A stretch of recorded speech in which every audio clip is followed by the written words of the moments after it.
probability density function of a continuous random variable x is defined as follows. Obtain a cumulative distribution function capital F of x. Since our probability density function is a piecewise function, thus we sketch a number line to guide you in finding cumulative distribution function with a given limit. Okay, first we write down the value here, which is -2, 0, and 2. Then, we write down for each interval its own probability density function. We can see here we got 4 interval. For the first interval, this is where x is less than -2, second interval is x is greater or equal to and less than 0, the third interval is x is greater or equal to 0 and less than 2, and the fourth interval is x is greater or equal to. Start with the first interval, which is belong to x less than -2, we want to find the cumulative distribution function within this interval. We denote this value as x for the general input. So, the output is by using the definition we learned in previous lesson, capital F of x is equal to the integral of probability density function with limit -infinity to x. Here, our probability density function is 0. So, the integration of 0 will give us 0. We can say that capital F of x is 0 in this interval. Moving on to the second interval. We denote x as the general input in finding cumulative distribution function belong to this interval, so our output will be capital F of x is equal to the integral of probability density function with limit -infinity to x. We have to start cumulate all over again. We can see here there is a 2 distinct probability density function, which is f of x is equal 0 with limit -infinity to -2 and f of x equals 3/16 times x plus 2 square with limit -2 to x. We know that capital F of -2 is the integral of probability density function with limit -infinity to -2. Then, add with the integral of 3/16 times x plus 2 square with limits -2 to x. We know that the capital F of -2 is 0, add with 3/16 times integral of x plus 2 square with limit -2 to x. Simplify the integration of 3/16 times x plus 2 with limit -2 to x. We got 1/16 times x plus 2 cubed. Moving on to the third interval. Again we denote x as the general input in finding cumulative distribution function belong to this interval. Again, we need to cumulate from -infinity up to x. So, capital F of x is the integral of probability density function with limit -infinity to x. Since we have 3 distinct probability density function, so, the cumulative distribution function for this interval is as follows. We can see here the integral of small f of x with limit -infinity to 0 can be defined as capital F of 0, and we plus with the integral of 3/16 times x minus 2 square with limit 0 to x.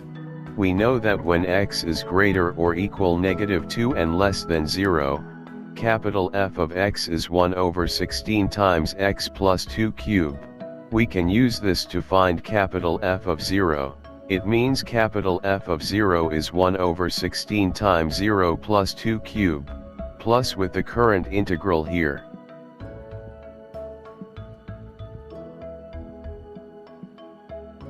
Simplify this, we got 1 plus 1/16 times x minus 2 cubed. For the last interval, x greater or equal to, the cumulative function for the general input here is the integral of probability density function f of x with limit -infinity to x. Again, we need to cumulate from -infinity to x, so capital F of x is as follows.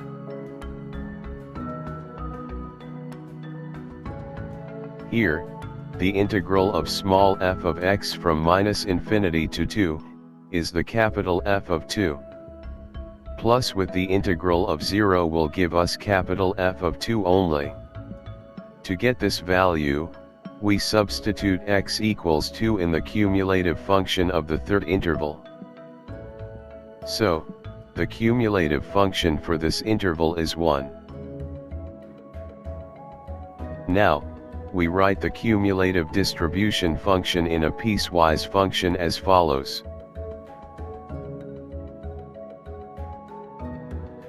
Continue for the second example.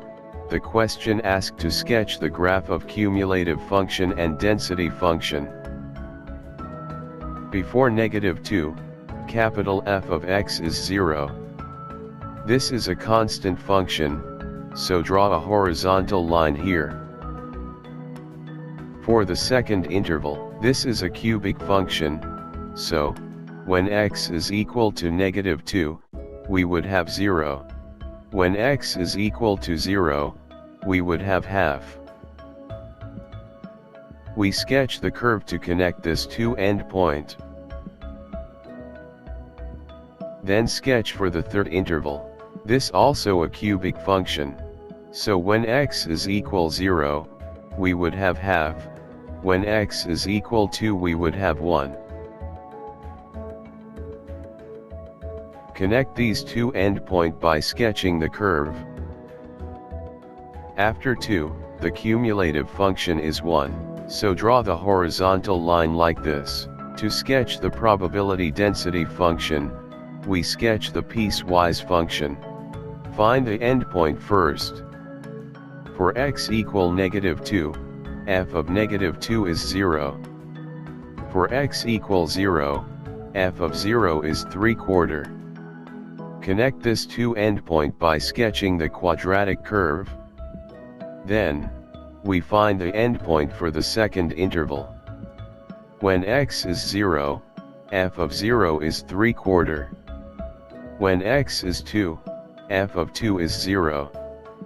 We connect this to endpoint by sketching quadratic curve. We sketch horizontal line for probability density function is 0 for otherwise. Let's move on to the next question. We want to find the probability of x greater than 1.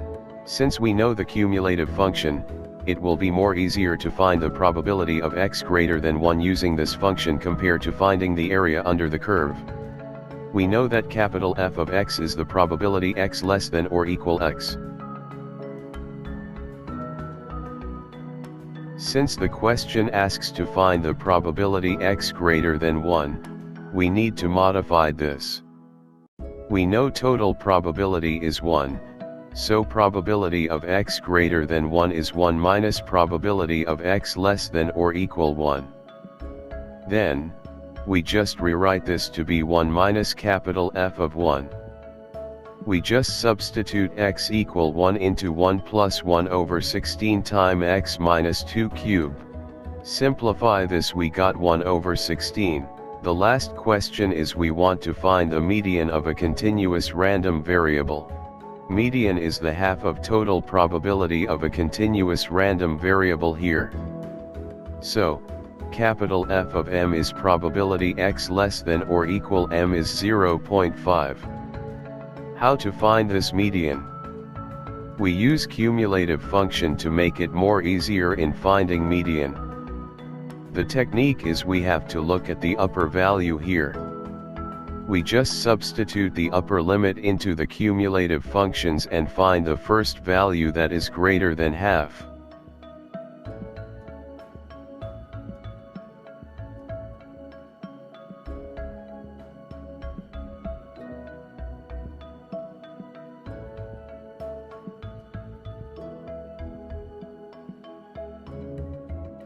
We can see here the median is in this range.